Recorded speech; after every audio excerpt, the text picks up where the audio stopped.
16(6) का इंटरप्रिटेशन जब हम आउट ऑफ स्टेट के संबंध में करते हैं उस समय कि राजस्थान का आदमी मध्य प्रदेश का यहाँ आ सकता है नहीं सकता, उस संबंध में संविधान का 16(6) है।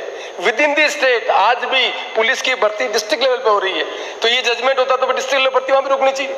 इसलिए मैं समझता हूँ कि इसको दोबारा रिव्यू करें और रिव्यू करने के बाद जो स्थिति बनी हुई उसके संबंध में सरकार कुछ न कुछ, मैं इसलिए उदाहरण देना चाहता हूँ। I want just give figure.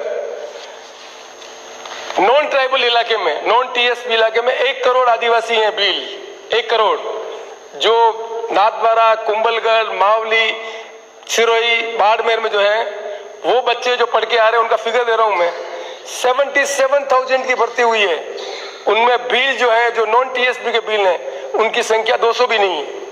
तो ये एक स्थिति बनी हुई है जिसमें टीएसपी में आपने क्लोज कैटर कर दी, उनका तो कंपटीशन उसी में हो रहा है। और वही आदिवासी जो महाराणा प्रताप की जब लड़ाई लड़ा, वो आदिवासी नॉन टीएसपी में नहीं है, नॉन टीएसपी के अंदर आ गया, उसका कंपटीशन दूसरे से हो रहा है और उसके कारण ये डिस्क्रिपेंसी बढ़ती जा रही है। इसलिए सरकार को इस बारे में निश्चित तौर पर कोई निर्णय करना चाहिए।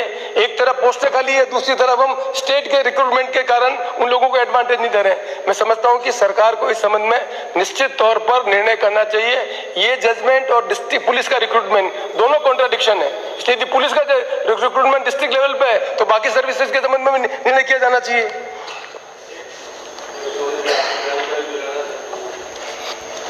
कांस्टेबल की भर्ती हेतु आवेदक को अपने आवेदन पत्र में संबंधित भर्ती यूनिट जिसमें जिला पुलिस अधीक्षक कार्यालय भी सम्मिलित है का विकल्प चयनित किया जाना होता है, परंतु उसमें भी स्थानीय अभ्यर्थी को वरीयता दिए जाने का प्रावधान नहीं है।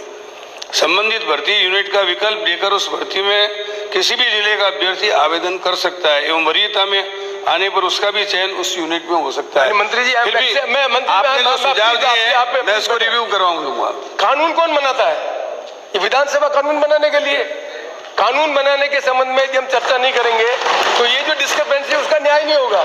मैं समझता हूं कि इस संबंध में सरकार को निश्चित तौर पर वापस निर्णय करना चाहिए कि क्या हम इस तरह के निर्णय जो हम लेकर उसके आधार पर हमने ब्लैंकेट कर दिया। इसी राजस्थान में डिस्ट्रिक्ट लेवल पे रिक्रूटमेंट होता था, टीचर की भर्ती डिस्ट्रिक्ट लेवल पे होती थी, जिला परिषद के अंदर रिक्रूटमेंट टीचर का जिला परिषद के अंदर होता था।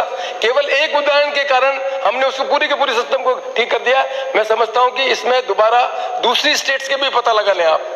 मैं समझता हूं कि ये डिस्क्रिपेंसी के संबंध में सरकार को कोई कॉन्शियस डिसीजन लेना चाहिए, जिससे केवल मात्र हम इस भर्ती की प्रक्रिया में सुप्रीम कोर्ट के जजमेंट है, उन हजारों जगह पर हम बच्चों को डिप्राइव कर रहे हैं। बहुत सी जगह पर टीचर उपलब्ध नहीं है, सब सेंटर उपलब्ध नहीं और माइग्रेट करने के लिए स्थिति बन रही है। मैं एक उदाहरण देना चाहता हूँ आप, 100% भर्ती सीकर जिनों में आपकी टीचर की और पैरामेडिकल स्टाफ की भर्ती वहां पर है। एक भी वैकेंसी खोलने से 1500 आदमी तैयार है, क्योंकि सब बच्चे अलग अलग जगह डिस्ट्रिक्ट में, और कुछ डिस्ट्रिक्ट के बच्चे ऐसे हैं जहां अवेलेबल नहीं है, वो वहां पर बिल्कुल खाली पड़े हुए हैं। लैंग्वेज के संबंध में राजस्थान एक ऐसा स्टेट है जहां बोली बदलती है, उसको राइडर डाल दें आप, इस डिस्ट्रिक्ट में इस बोले के आदमी को प्राथमिकता देंगे तो ऑटोमेटिक दूसरे बोली वाला डिप्राइव हो जाएगा।